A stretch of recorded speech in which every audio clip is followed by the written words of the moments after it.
quando os santos saíam para a rua, tiravam-se as roupas, estavam todas ali, nós verificávamos se elas estavam em condições de sair, passava-se a ferro, tudo, e eu depois tirava-se as roupas novas, tirava-se as velhas, dobrava-se, tínhamos tudo numerado dentro de sacos, a dizer quem era o santo, e eu depois vestia-se os trajes novos.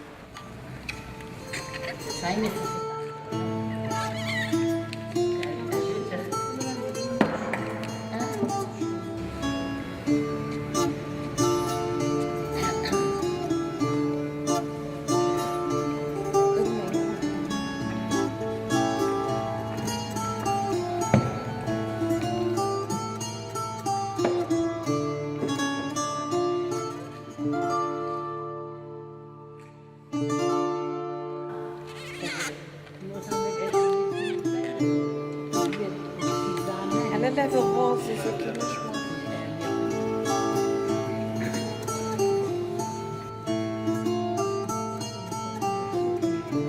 Será assim muito bem?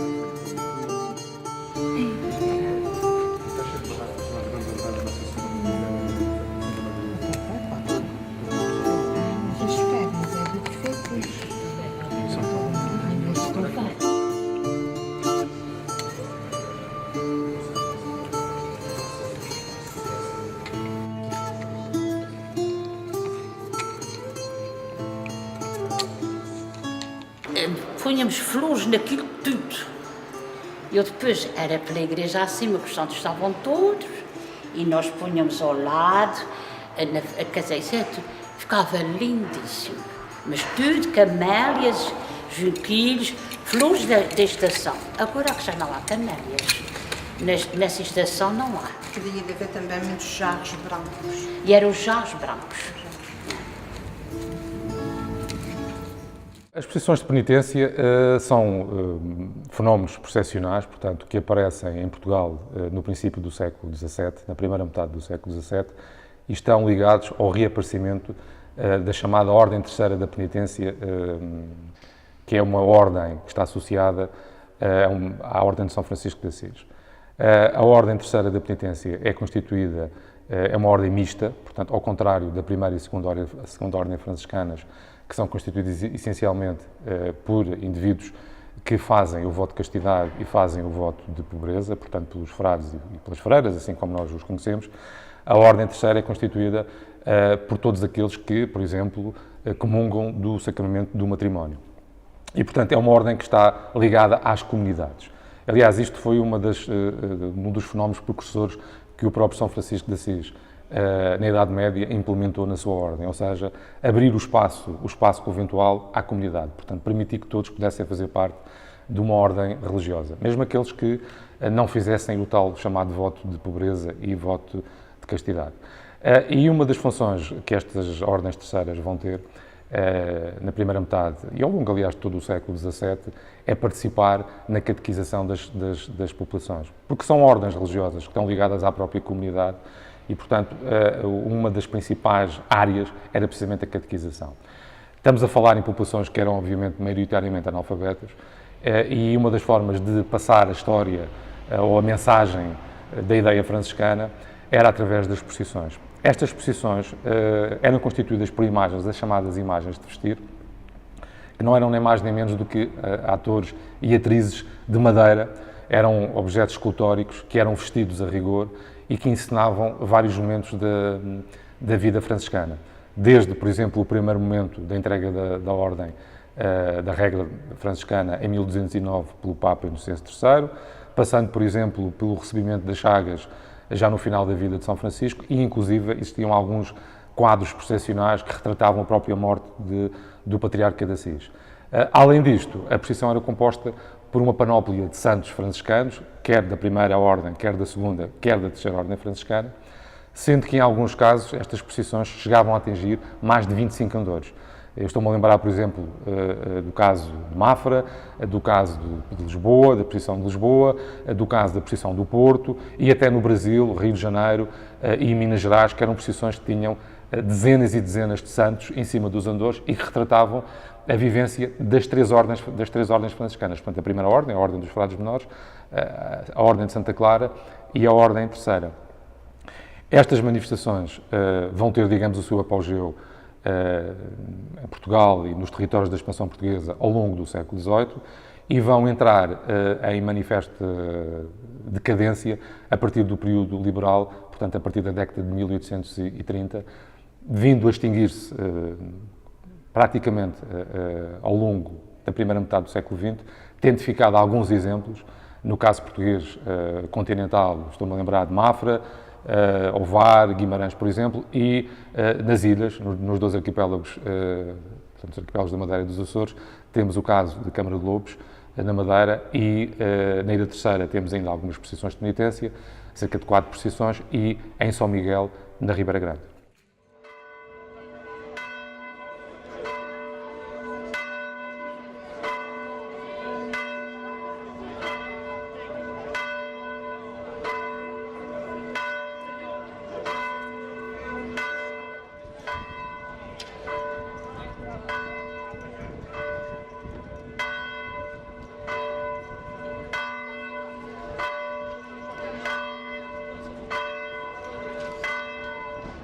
Podemos traçar aqui um paralelismo entre a Ribeira Grande e a Madeira.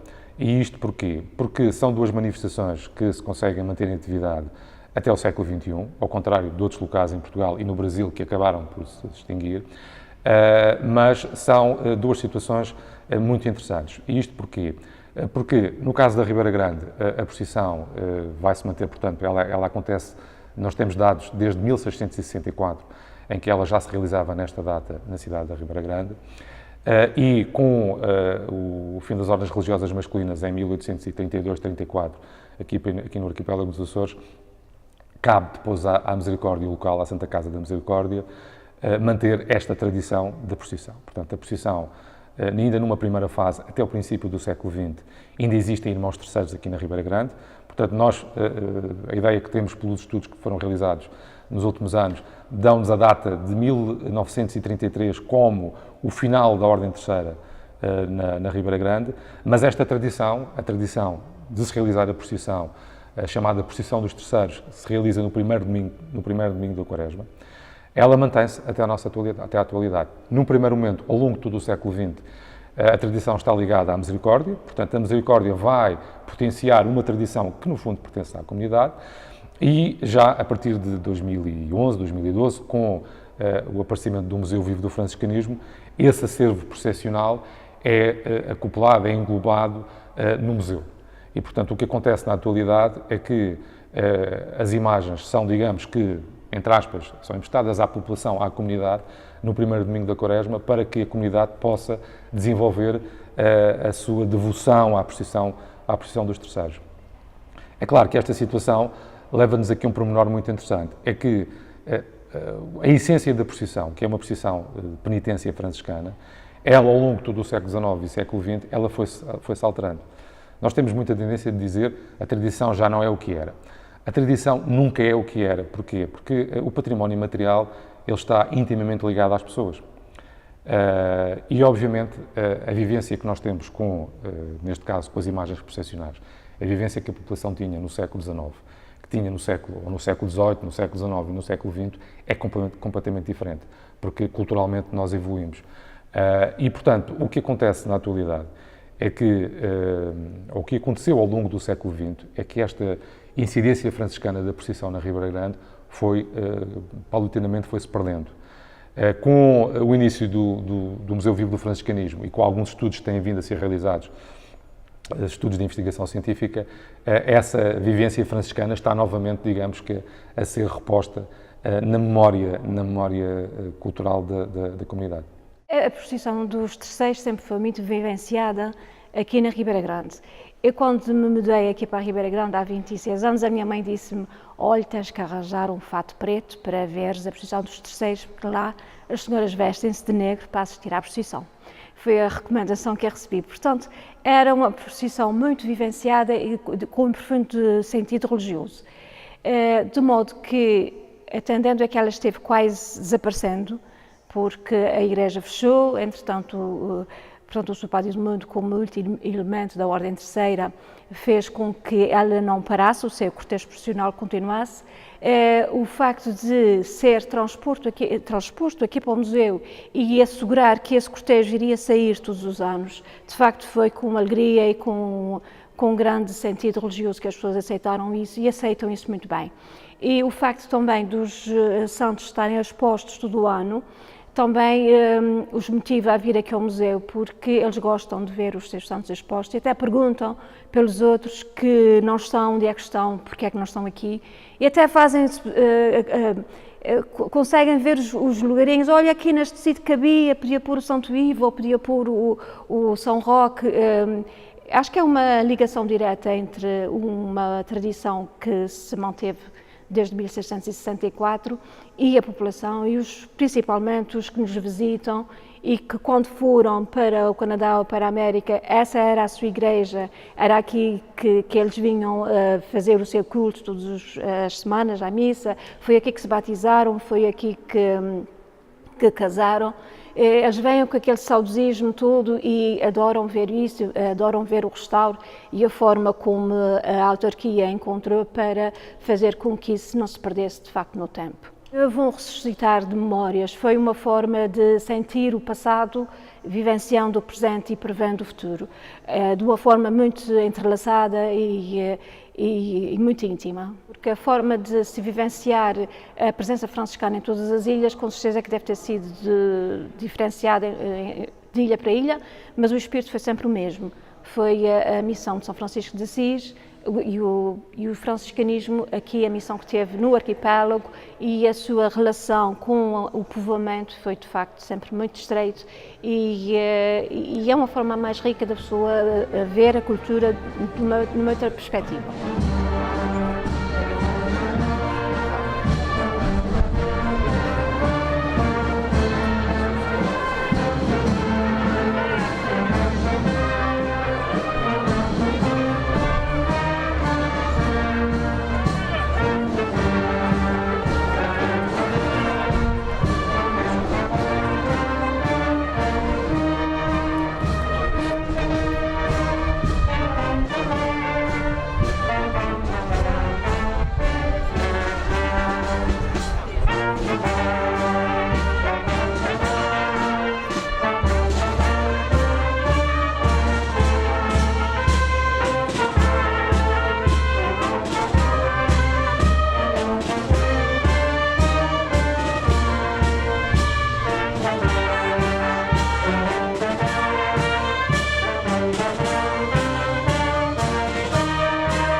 Associaram aquela coisinha na boca do cão a uma malaçada, mas diziam que era a pressão do pertinho das malaçadas. Eu achei sempre muita graça, por isso que este ano vim testemunhar e ver realmente as pessoas que fazem pronto, tem uma preparação aqui muito, está tudo muito bem preparado, tudo muito bonito. Mas volto a frisar, os santos não são das pessoas, são propriedade da Igreja.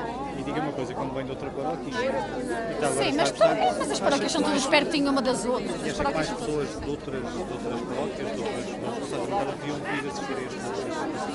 Sim, deviam vir assistir a esta como a todas as cerimónias das cinzas. Quem é crente e quem vive a Quaresma, isto é o primeiro dia da Quaresma, devia realmente vir à igreja, não devia. Tem esta particularidade das pessoas, e penso que as pessoas vêm também por curiosidade, porque é uma procissão feita unicamente aqui na Madeira, sabe? Se não estou em erro, não sei muito bem, mas eu vim porque estou curiosa. Eu vim porque estou curiosa e também já fui aqui. À semelhança das imagens, nós também saímos dos conventos na altura das imagens, não é? Primeiro saíram os frades e saíram as imagens depois, não é? Os frades, uns regressaram à família, outros foram colaborar nas paróquias, assumiram algumas paróquias, outros estarão muito provavelmente para alguma província fora de Portugal, isto em 1835, mas precisamente 100 anos depois, os franciscanos regressam à Madeira. Precisamente em 1935, 100 anos depois, os franciscanos regressam à Madeira, em parte pela mão do Frei José Rolim, que era tio-avô do atual cardeal patriarca de Lisboa, do Manuel Clemente. Era um homem empreendedor, esteve nas missões, esteve nos Estados Unidos, foi diretor espiritual aqui do Seminário Diocesano, era um homem extraordinário. E ele teve essa percepção, que os 100 anos da exclaustração dos franciscanos aqui do país e também da Madeira, que o regresso à Madeira, em definitivo, acontecesse precisamente em 1935. Portanto, em 1935 regressamos para a Capela da Banha de França, no Funchal, que era da Diocese, e passado 80 anos, precisamente em 2015, 80 anos depois, regressamos então aqui ao Convento de São Bernardino, que é de facto o único convento que subsiste dos 5 que outrora existiram na Ilha da Madeira. Em relação à procissão das cinzas, é uma procissão única, é uma procissão imemorial, apesar de todas as vicissitudes, de todas as alterações. O convento já esteve ao abandono, o convento já foi paróquia, o convento já foi campo de futebol, os antigos dizem que ainda jogavam a bola cá dentro, portanto isto já foi muita coisa. Apesar de tudo, a procissão manteve-se, não é? Graças às pessoas que recolheram as imagens e que as transmitem de geração em geração. Aquelas imagens, mais do que o valor material, têm de facto um valor espiritual, vamos assim dizer, ou imaterial, se quisermos. E as pessoas sabem disso. E podem não conhecer muito acerca da vida daquele santo, mas aquela imagem traduz um pouco, há uma ligação familiar, há uma ligação umbilical, digamos assim, não é? Aquela imagem vale para aquelas famílias, não pelo valor material das mesmas, mas é algo de família, não é? É algo que está no sangue, é algo que faz parte da tradição, não apenas deste lugar, mas da tradição de uma família, não é? Que as recolheram com carinho e por isso, de facto, estas pessoas, eu pelo menos sinto muito grato a estas famílias que recolheram as imagens. Caso contrário, ter-se-iam perdido, certamente, porque as imagens mais importantes foram salvaguardadas. Foram para a Igreja Matriz, uma outra, se calhar, está no Museu de Arte Sacra, estão noutras igrejas, foram compradas e vendidas porque tinham valor material. Estas imagens não têm praticamente valor material. São as imagens mais franciscanas, são precisamente as imagens de roca, mais pobres, mais simples. Não é? E então, as pessoas recolheram estas imagens e olham para elas como, de alguma forma, quase como um património, não só de Câmara de Lobos, mas um património familiar. E mesmo que alguém chegasse com 1 milhão de euros, ninguém venderia essa imagem, porque seria vender algo de sagrado, que não tem preço. E por isso as pessoas olham com uma estima particular por cada uma destas imagens. Por isso, estas famílias que guardam as imagens podem não pertencer, na maioria, à Ordem Franciscana Secular, não têm uma pertença formal à Ordem Franciscana Secular, mas têm uma pertença que é a pertença do coração, não é? E de facto elas fazem parte da nossa história, fazem parte da história deste concelho, deste convento, e por isso há de facto uma ligação muito umbilical, muito familiar, muito sanguínea, quase, vamos dizer assim, e isso é de valorizar. Por isso, muitas das nossas tradições aqui na Madeira, incluindo a tradição da procissão das cinzas, são tradições que já perderam o fio da história, digamos assim, mas que estão impregnadas na alma do povo. Por isso nós na Madeira não somos muito ricos a nível de património, ao contrário dos jesuítas, por exemplo, que têm a grande e a célebre igreja do colégio, mas, mais do que isso, temos sobretudo o património material que está impregnado na alma e no coração das pessoas. Por isso há uma série de tradições, desde as missas do parto, as visitas do Espírito Santo, e esta também, sobretudo, que nos referimos à procissão das cinzas, que estão na alma do povo. E isso isso é extraordinário. As imagens estão ligadas à fraternidade, ou as pessoas que têm as imagens não estão ligadas ao franciscanismo, portanto, os proprietários das imagens? Não estão ligados ao franciscanismo. Algumas têm, mas outras não. Até uma doou um São Francisco à igreja, porque para ela não lhe dizia nada. Já vinha do tempo dos sogros, para ela não lhe dizia nada. Por isso, que doou à igreja, era franciscana, ela disse, não sou franciscana, fica para a igreja. E tem outros, que também não pertencem, é franciscano, mas as famílias não são franciscanas. Não tem nada a ver com isso.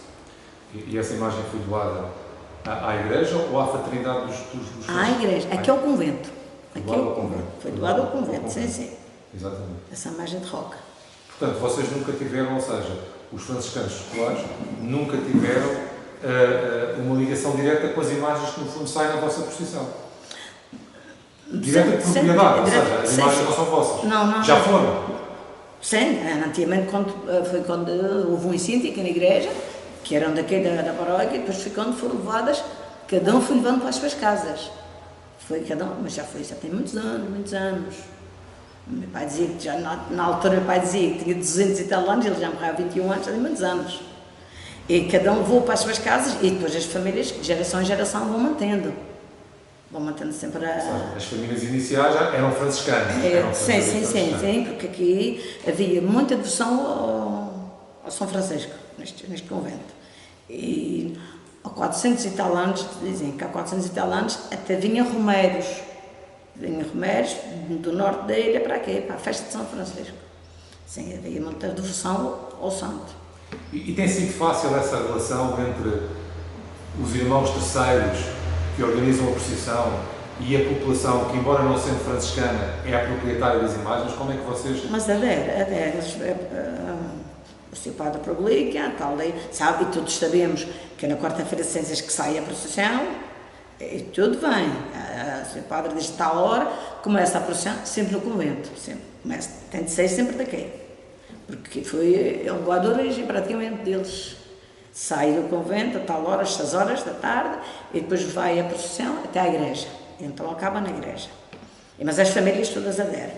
Essa senhora que vai doar ao convento não tem possibilidades de ir por acaso ao São Francisco, então doou aqui ao convento. Estamos na casa da Dona Teresa, que guarda, tem a Santa Rosa de Viterbo. Como é que esta santa veio bater aqui? Este sítio. Isso foi como eu Santa Cecília. Dizem que foi um levião, outros dizem que foi um incêndio que houve no convento. E então foram lá salvar os santos e ficou na família. Portanto, na nossa família a tradição era passar do filho mais velho. Certo. Portanto, veio até o meu avô, depois como a tia mais velha era uma solteira, ficou na casa das tias, a casa das tias era para além dos apartamentos. E então, depois veio para aqui porque não havia mais ninguém na família na paróquia. E para aqui, digamos que era o seu pai? Sim, mais por mim, porque Muito bem. porque eu desde pequenina andei sempre À volta da Santa casa. À volta da casa. É verdade. Sim, andei. Acompanhei sempre, todos os anos eu acompanhava a Santa Rosa. E depois também o pai, porque também era parte da família e era o único que estava na paróquia. Portanto, se o filho mais velho estiver fora da paróquia, o santo não vai para lá. Na minha sua compreensão, família, não. acho que os santos não devem sair da paróquia. Muito bem. Portanto, é património da paróquia, não deve sair da paróquia. É património da paróquia, mas é vossa. Sim, eu acho que na minha perspectiva, por exemplo, se eu e as minhas filhas não me aqui na paróquia, sim, a santa devia se entrega à paróquia. Nunca saí da paróquia. Da paróquia. Porque estes santos fazem parte do sítio. Sim, do património, na minha perspectiva. Há pessoas que dizem que devia nos acompanhar sempre que sair fora da paróquia. E acha que toda a gente pensa assim? Eu penso que não. Porque já há pouco tempo eu ouvi uma pessoa falar que se fosse para o extrato, a santa devia ir para o extrato. Não acho que a santa deve manter-se aqui na paróquia. É uma perspectiva que tem. Onde é que esta santa fica guardada? Tem o seu oratório. Tem um oratório próprio. Que está onde? Na casa? De cima. E esse andar de cima é usado todos os dias ou é um lugar reservado? Não, é usado todos os dias. É usado todos os dias. Sim, até um quarto de já foi um quarto das minhas feiras, hoje em dia não é. No futuro pode ser do Afonso. Exato. Mas tem o seu oratório, porque eu trouxe o oratório da Casa das Teias, porque ela fica sempre protegida. Não é? Há santos que é desmontados, mas esta não é. Portanto, fica sempre assim em pé. Esta mantém-se sempre. Só que o que eu posso fazer é, por exemplo, este ano é não tocar nela. Posso lavar os mantos brancos, mas mais não mexo. O hábito não mexe. Não. Eu gostava que falassem um pouco daquilo que acharam interessante e até um pouco as vossas experiências de histórias de vida que vocês têm tido. O que é que, digamos, beberam deste trabalho que têm? Bem, no meu caso foi uma surpresa porque não é uma área com a qual eu esteja habituada a trabalhar, portanto a parte da religião foi uma novidade para mim. Apesar de ser madeirense, também não tinha noção de que aquelas imagens estavam guardadas nas casas das pessoas e a grande surpresa foi perceber, mais testemunhar, o carinho com que as imagens são cuidadas ao longo do ano e o prazer que as famílias, como tu disseste, têm em de as trazer à rua naquele dia para aquela procissão, que é muito significativo, porque a maior parte dessas pessoas, digamos assim, os guardiães das imagens, têm em si a noção do valor daquele património. Se me perguntares se têm a noção do ponto de vista histórico, se calhar não têm, mas uma vez que veio de um avô, ou de um tio, ou de uma tia, ou de um padrinho até, e que já está na família, e que essa família, vou usar a expressão que eles usam, tem zelado por aquelas imagens, para eles isso é suficiente. E foi interessante perceber esta dinâmica. As histórias de vida que nós fomos escolhendo, e quer a Cláudia, temos trabalhado muito nessa área da história de vida, percebemos que o facto de ter aquela imagem em casa altera a história de vida da pessoa, porque aquela imagem está ali para proteger a casa. As pessoas pedem ajuda àquela imagem, as pessoas fazem promessas àquela imagem, os vizinhos vêm e prometem à imagem. Portanto, há todo um contexto que para mim era totalmente desconhecido. E isso foi muito, muito importante. E eu tenho apenas um comentário, um lugar que me chamou a atenção. Um dos santos está numa sala humilde, uma sala de uma casa de uma pessoa com alguma dificuldade, e o santo está rodeado de bonecas que a senhora, a zeladora, vou chamar assim, não teve a oportunidade de terem crianças, as bonecas estão ali, de bibelôs, para que o santo esteja acompanhado. E, portanto, há toda esta humanização das imagens que para mim é extraordinário. Maria Isabel Rodrigues Diniz. E estamos aqui na casa onde está o São Benedito. A minha pergunta primeira é, Dona Isabel, como é que este santo veio parar aqui? Olha, a minha mãe cá dizia que foi quando ardia a igreja. As pessoas foram, tiraram o santo da rua. Sim, do convento. Do convento, por causa de não arder. E E os que tragaram. Claro. Mas isso já foi dos outros anteios. Sim. Outros anteios que trouxeram. E depois passaram, então, depois foi passando uns para os outros. O meu avô cachorro, agora o meu pai não foi. Sim. O meu pai foi na televisão. Foi uma senhora, ele também foi para casa de uma senhora lá para a Boa. Sim. E então, Este santo ou os outros? Este. Sim. E ela, depois no resto, ela já foi ficar nessa merda dela, ela disse, se o pai queria trazer para casa, Sim. o pai disse que sim. E então o pai trouxe, e aí veio para ele. Então, mas havia com o senhor, tinha uma parte. E essa parte, então, ela disse, eu não podia ter a despesa, então o seu pai queria, o pai disse que recebeu. Uma parte do santo? Santo. Portanto, o santo era de várias casas? Ele era de dunas, mas sempre estive lá nessa casa e depois veio para a minha casa. Sim. E depois o meu pai discutiu com ele, mas isto é, tem ali em cima o Sr. Orlando, bem, já morreu, agora é da mulher.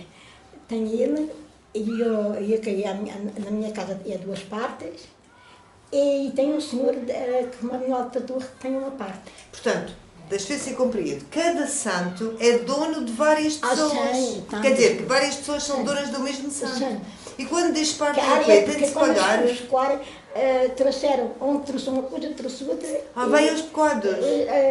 Sim, um tinha trazer a pazinha, outro tinha uma cruz, assim, uma coisa assim. Pois, tudo para poder salvar o máximo de coisas possíveis. Agora, o nosso santo, este santo, quando eu fui lá para lá, e quando ele esteve lá, lá é na casa do tal senhor. Ele sempre teve tudo. Sim. Tudo. E depois veio para a nossa casa, também veio tudo. Mas há santos que não é. Um tem um estídio, um tem uma pá, tem uma cruz, tem assim. Está dividido em vários lugares. Sim. Mas este, neste momento, é tudo daqui. Isto é daqui. Sim, isto é tudo daqui. Está tudo daqui. Sim. E esta, a Dona Isabel é católica? Sim. E faz parte daquelas irmãs dos franciscanos, da Ordem Terceira, tem alguma ligação com isso, não? Não, eu não sou quer dizer, eu não tenho irmandade assim. Sim. Eles vieram pedir de São Francisco, do Carmo, e ele disse, não, o que eu tenho já dá para mim. Eu tenho a irmandade do Carmo. Sim. Mas não é daquela de profissão. Sim, sim, mas tem a sua... Sim, que a gente reza todos os dias. Exato. 7 para nós, 7 às meia, 7 para Sim, mas isso não é porque tem o santo em casa, é porque é mesmo de ser. É da igreja. Da igreja, exatamente.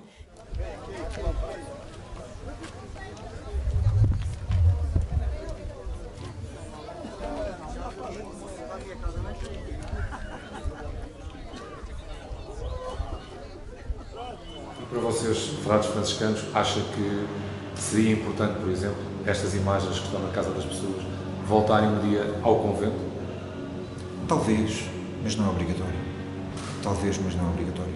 Há uma família que teve esse gesto, que devolveu ao convento a imagem do São Francisco e que eu registro com muito agrado e com muito apreço e gratidão, porque sabem que o lugar de origem era de facto o convento de São Bernardino, não vieram de outro lugar, elas estavam cá. Há uma família que tomou essa iniciativa, nós recebemos-la e no próximo ano irá integrar a procissão das cinzas. A imagem já estava um pouco degradada, nós assumimos o custo do restauro. Possa ser que aconteça com mais alguma, mas não é obrigatório. De qualquer forma, em função também do núcleo museológico do franciscanismo que esperamos criar no contexto dos 600 anos da redescoberta da Madeira, pois naturalmente isso terá alguma pertinência, mas não é obrigatório.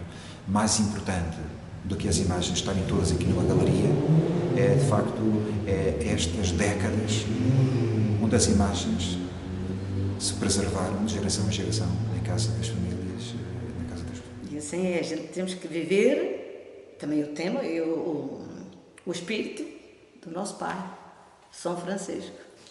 Viver em harmonia uns com os outros Mas eu já não sou, eu sou franciscana, mas eu não gosto das formigas, já vou matar formigas. E